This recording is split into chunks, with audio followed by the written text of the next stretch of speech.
Thank you, Herman. Honored guests, ladies and gentlemen, it is my signal honor to introduce to you our keynote speaker this morning.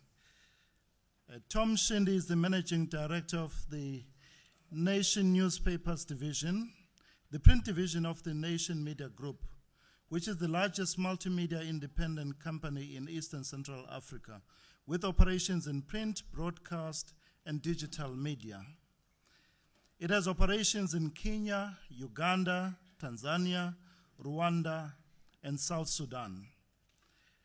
It recently branched into the cash transfer business by launching Remittance Card. Prior to his current assignment, Tom was the Managing Director of Monitor Publication Ltd, the group's subsidiary in Uganda. A media and communications expert, Tom has trained and worked as a journalist, development communication specialist, and a senior media manager in Kenya and abroad. He started off his career at the Nation as a journalist and was the managing editor of the group's flagship, The Daily Nation. Later on, he moved to UNICEF in New York and Nigeria, before returning to Nairobi as the Chief Executive Officer of the Standard Media Group. Separately, Tom has consulted for training and publishing services in communication, strategies and management, and separately, Tom has consulted for training and publishing services in communication, strategies and management. He also sits on several boards of management and councils in Kenya. A renowned columnist, Tom holds a master's degree in communications and an AMP certificate. Ladies and gentlemen, please join me in welcoming Tom as our keynote speaker.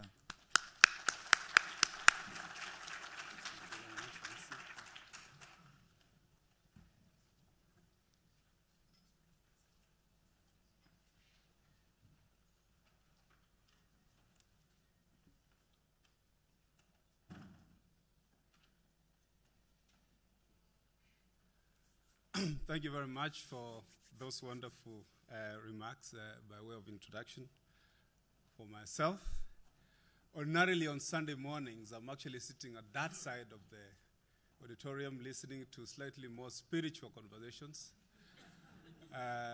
But it so happens that we are here this morning, and I blame Chris for this injustice on both yourselves and myself, but I do hope that it will be worthwhile. The lure and opportunity to visit Grahamstown for the first time was too much to pass. So here we are. The acting Vice Chancellor of Rhodes University, the chair and members of the steering committee that has put together this wonderful forum, sponsors, diplomatic corps that are among us this morning, invited guests, all protocols observed, and very welcome to this forum. It's not very often that journalists and people like us get a chance to give keynote addresses, so you will, excuse me if it doesn't sound like your typical keynote that I'm sure you're used to. But perhaps the place to start this conversation is really to flash back to the late 50s and early 60s, when most African countries seemed set on the threshold of a rebirth. Progressive African media were ecstatic in jubilation, reporting a continent in the throes of boisterous optimism, of self-rule, of kicking out the colonial master. New nations were taking shape all over the continent. Colonialism was gone or going, and Africa was elated with the notion of a rebirth, a promise of a whole future of prosperity, a people with a destiny and a proud place in the world. And why not? The continent was and is still very rich. It was proud, and it was determined to share the yokes that had it prisoner for so long. Its leaders were charismatic, imbued with an almost spiritual right to lead because they suffered and suffered through to see their countries become independent. The Nkrumahs, the Nyereres, the Tafawa Balewos, the Kenyattas were true heroes. But soon, a sobering reality hit home as it emerged that the leaderships that had brought so much hope were not delivering on the promise. They were co-opted into an unholy alliance with the former master to pursue economic policies that ensured that their countries were producers of raw materials for foreign-based industries and markets for finished products. Politically, this leadership that had brought so much hope stifled any voices that expressed dissent, anger, distress, or questioned their actions. Where the elected leaderships were weak or did not co-opt the army, they were overthrown. The military dictatorship simply extended repression and completely destroyed any vestiges of democracy. Corruption permitted society as cash became the currency for buying loyalty. At the global level, the leaders played the West against the East, cleverly exploiting the Cold War hostility to curry favor and jettison accountability. The US and the USSR, as it was then, were happy to prop up dictators of all shapes and sizes as long as they supported their global agenda. Free media that had so exuberantly celebrated the coming of independence became enemies to be hounded. They went underground. Outspoken journalists were jailed, killed, or exiled. Because of this harassment, free media in most countries could not thrive and grow as businesses, a circumstance that has broadly defined the pattern of media development on the continent up to now, when technology, as Naidu so graphically put it, opens a possibility for anybody who is creative enough and who has useful business model is able to overcome some of the brutal tactics that were used, which included physical closures of printing presses.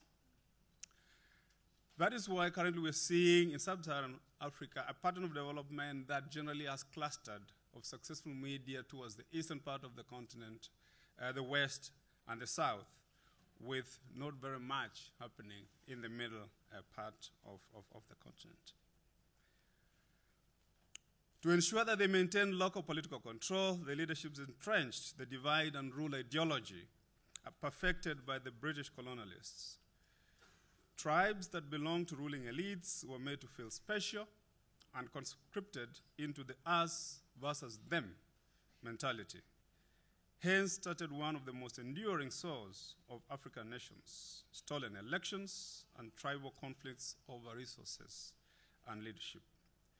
The dream of independence captured in Nkrumah's famous phrase that give us freedom and all the rest shall follow had within a decade very quickly turned into an economic and political nightmare that endured for well over 3 decades.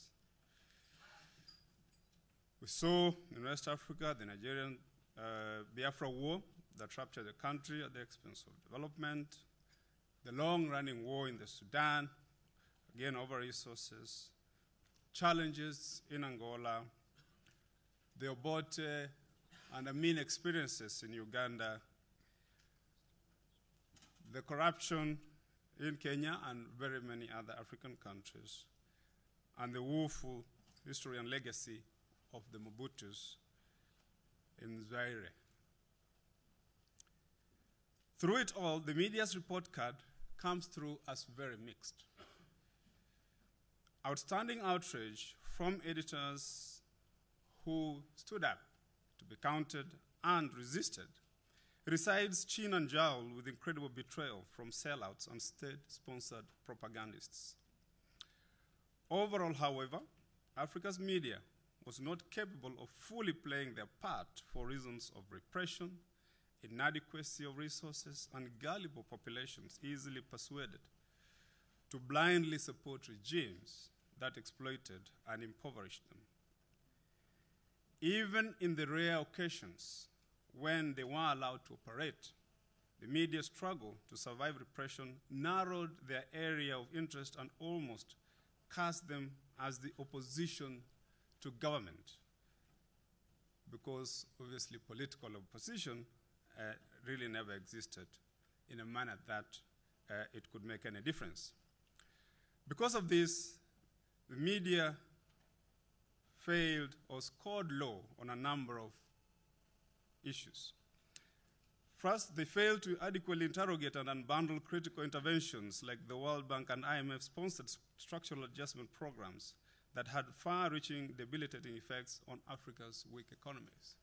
Instead, they were seen as the panacea against the corrupt regimes, as interventions that could force governments to walk out and live and introduce democracy. But actually, they had the opposite effect.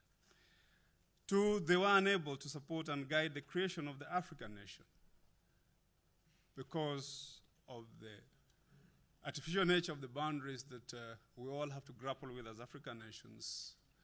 The experiments that our governments have been involved in over time have really been trying to create nation states with very limited success.